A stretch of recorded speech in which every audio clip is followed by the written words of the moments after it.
In this recording, I'm going to talk about the combination of astrology and astronomy, and I'm going to tell the story through oranges. As I've written the full spectrum astrology books and done some statistics on all these asteroids and angles, I have been pretty skeptical as I go through regarding any kind of scientific relationship between astrology and astronomy, although admittedly for years I found that it simply works. After a while, I decided to try to come up with a theory of why astrology works when you test it statistically. Some people will say that it has not held up against statistics. I've addressed that in other recordings. You have to have a certain kind of statistics, just like studying personality and sociology and all that other stuff. You don't just test it by asking some guru whether he has, divined something. You actually need cluster analysis and orbits and, you need orbital elements and, PCA and statistics and stuff. So when you do that, though, you find that there actually is a pattern to all this. Let's get into it.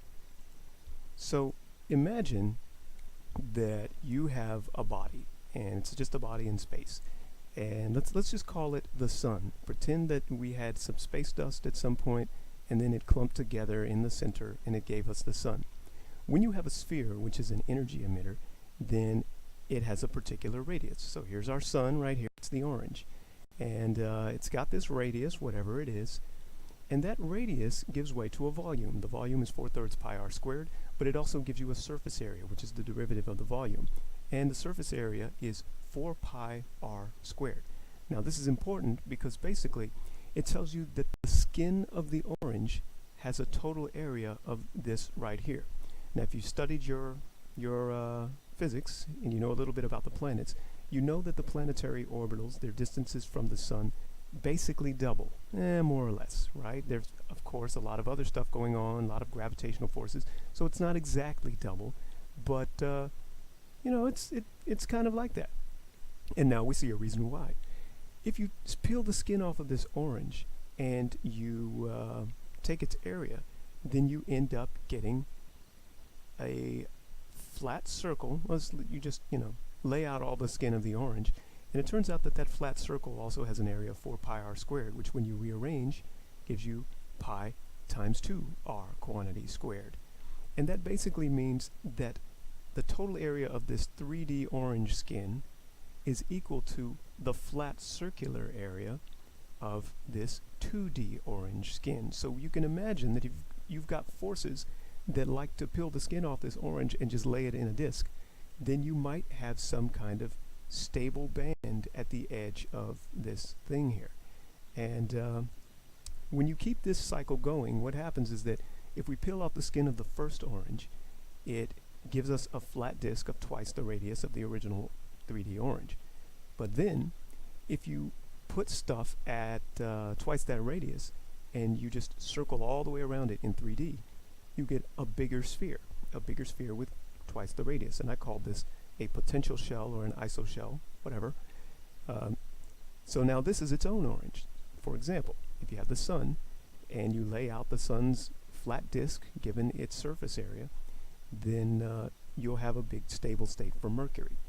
Now if you consider Mercury to be the edge of a brand new sphere and treat the Mercury edge as part of a 3D ball, then you can lay out that orange peel and get an even bigger surface area like this.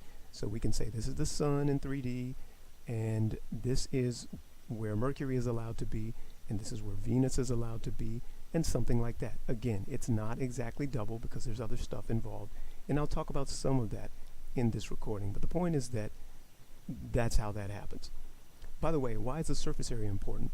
The reason the surface area is important is because as an energy emitter, the sun is throwing out its rays or whatever, its nuclear interaction results at a particular rate, and that rate is constrained by the surface area.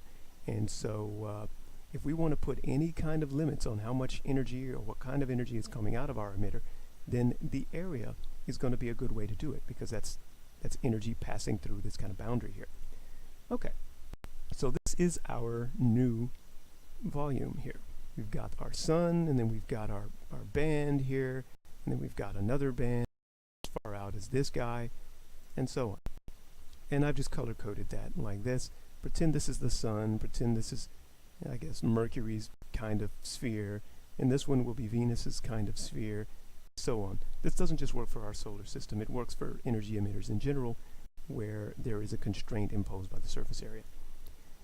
Okay, but, so this all takes place against the cosmic background, and if we say that there's a Big Bang source maybe somewhere down here, then you can imagine that this big cloud of space dust that includes the sun and the whole solar system is going that way. It's going that way, right? Or whatever. It's flying away from the Big Bang source in line with theories of the universe expanding, or measurements of the universe expanding. And because you have that, you end up with stuff other than perfect circles, because there are other clusters around here, call them solar system or galactic clusters, and they're pulling and they're doing their thing, to where this doesn't just take place by itself. It takes place in your neighbors, and they're going to pull on these neighbors such that your circular orange peels aren't really circular. Okay, so now let's talk about 3D stability. What is it that makes a system want to kind of form the relationships that we have? We need to address both the 3D case and the 2D case. So if I go back here, I've depicted the sun as 3D. We know it's 3D. Why is the solar system in a disk? Why are there 3D planets and 3D asteroids and things, but 2D-ish kinds of disks? Of course, they have declination and all that other stuff, but in general, the disks, the orbits, the paths, whatever, are closer to 2D, and the things themselves are closer to 3D. Why? Okay, I didn't know this, and here's my theory. In order to have 3D stability, we might consider a little universe here. Okay, so this little orange grove is going to be some volume of energy. It's a quantum or something. It's not a fundamental quantum necessarily. Could be a universe, it could be a galaxy, it could be an atom, whatever. It's just a unit of energy. Okay, so if you consider your units of energy to have a particular range of effect, then we can model them as circles. There's your circular model right there, and it's got a particular reach. Now, for reasons that I talk about in my fourth book, Laurentia, in fact, this whole slideshow that I'm showing you is basically the center of my book, Laurentia, the fourth book in the Full Spectrum Astrology series. But I'm going to model these things as circles because they're easier and they're closer to ideal. If you don't model them as circles, then you end up with problems talking about quanta, talking about stepped energy levels, because the energy is not going to be uniform inside. If you model them as circles, then they lend to this kind of geometric arrangement in the tightest packing possible. And that gives you this, right? You know how to do this. You just put pennies together and you find that they arrange themselves in triangles or hexagrams. I said hexagram, hexagons. Sorry, I'm thinking of some other stuff.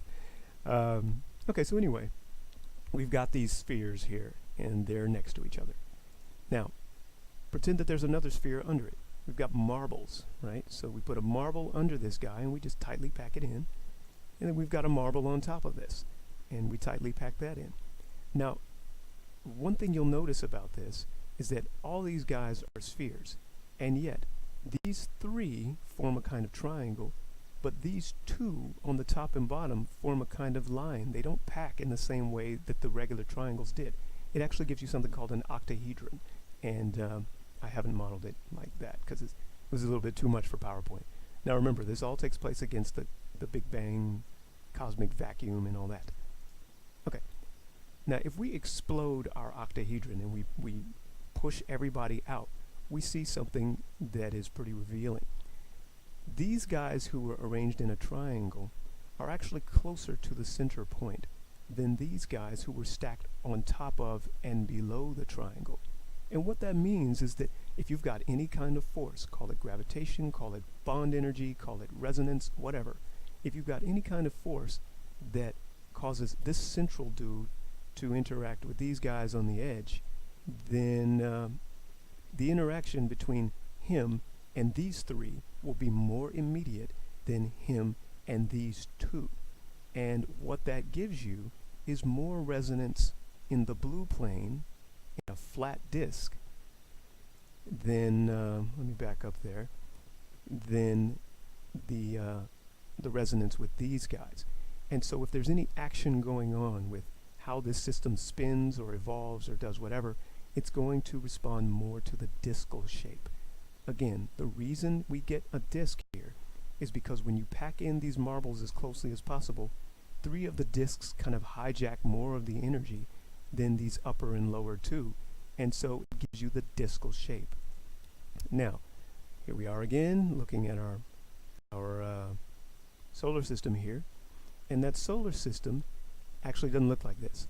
It looks more like this when you talk about the discal shape. So there are some other mega quantic volumes, like big old solar systems or galaxies or whatever, which are around this thing, and according to the exploded model, they are going to give us a disk kind of activity there.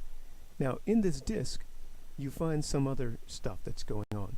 Because the disk has stable bands which form as the result of the allowed energies from the surface area of this central emitter, it means that you're going to have one flux worth, one orange peel circle's worth of energy allowed right here along the edges.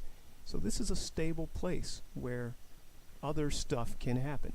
If you go any closer than this band, then you're going to get things like unstable states. And this lines up with the energy levels of valence electrons in atoms. You've got places where electrons are allowed and places where electrons are not allowed, or at least places where the bulk of the potential of the electron energy is allowed and places where it's not allowed. Well, similarly, if you blow up that principle there, then you have quanta for planets and planetary orbits. So presumably you're going to have a nice band here where stuff is allowed to happen, and then you're going to have these in-between bands where stuff is not allowed to happen, mainly because the flux doesn't line up. I don't know how to simplify that.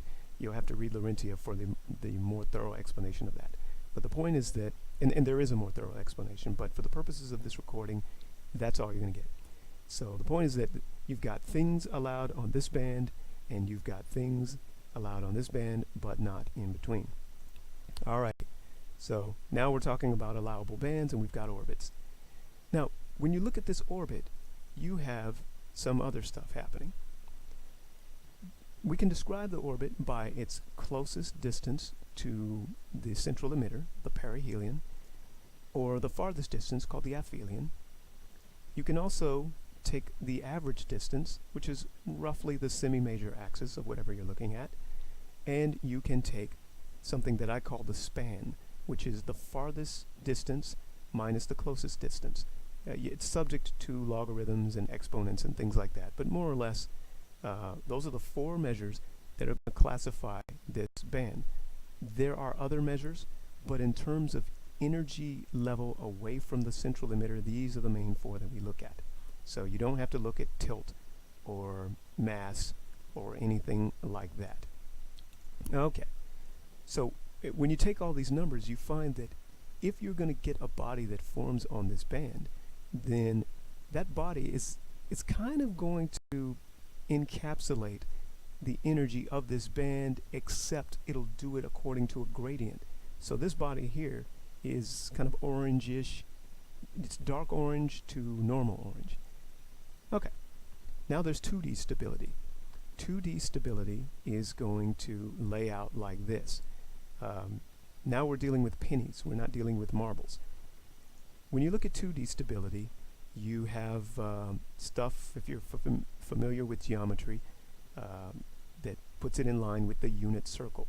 To make a long story short, you get areas along a circle surrounding this central quantum here, which allows for 12 different states. I call this the snowflake model in Laurentia. And it obeys sine, cosine, and tangent, all that stuff. And what we notice here is that this particular body has the same distance from the central emitter as this other body. And so they can kind of psych each other out and pretend to be each other. And if they can pretend to be each other with respect to this guy, then they can trade places. Okay, so that gives you some stable points. And these stable points correspond, at least in part, to the Lagrange points, and that's a mathematical thing. But the moral of this story is that you can't just have stuff sit and be all equal. If you've got this kind of arrangement, you're not going to have a circle which kind of sits here or here. It doesn't pack efficiently that way. And so, in line with conservation of energy, we get areas where it favors the aggregation, the coming together of whatever space potential band that was. So if we look at this, we're less likely to have a band, and we're more likely to have actual bodies form.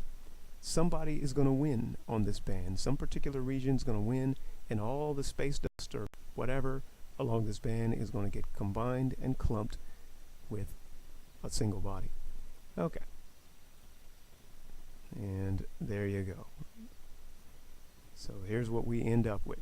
It looks like this in space. We can't see the little train tracks that all this is on, and we can't see the fact that this body is actually a reflection of this whole potential energy level. And this body is a reflection of this whole potential energy level. Okay, so we're nearing the end of this video, and I'm going to talk a little bit about curvature, because curvature actually has something to do with all this. There are two main numbers that set limits on how much a system curves. The first number, which we're all familiar with, is pi. Pi is the ratio of the circumference to the diameter. And so if we're looking at a central emitter like this, then basically, if all these guys around the central emitter are treated equally, then you get a nice ratio of 2 pi r to 2r, which is just pi. And the potential spaces are all democratic about that. But what happens if one of the guys overpowers the rest? Well, now we don't have cycling. In fact, our curvature doesn't just do that. Instead, our curvature kind of goes like this, just back and forth. It's stuck. These guys are resonant, they're locked, and it sets a limit on things, particularly the size of a black hole. No, it doesn't go off to infinity. It actually has a kind of linear limit which gets it stuck in this ideally tightly packed potential space. The measure of maximum curvature is something like the square root of a number alpha, and alpha is the fine structure constant in physics. In Laurentia, I talk about this. I give an approximation of the fine structure constant. It's relevant to us because when you got one of these overpowering everybody else, you tend to get things like really, really strong bonds that the bigger system can't break without trying hard, and you get stuff that looks like gravity. It's built on resonances, and it causes these guys to conform to each other. If you take this, then you can retell the analogy and pretend that the Earth is just a big, huge quantum. Of course, the Earth itself is going to be made of lots of these little guys.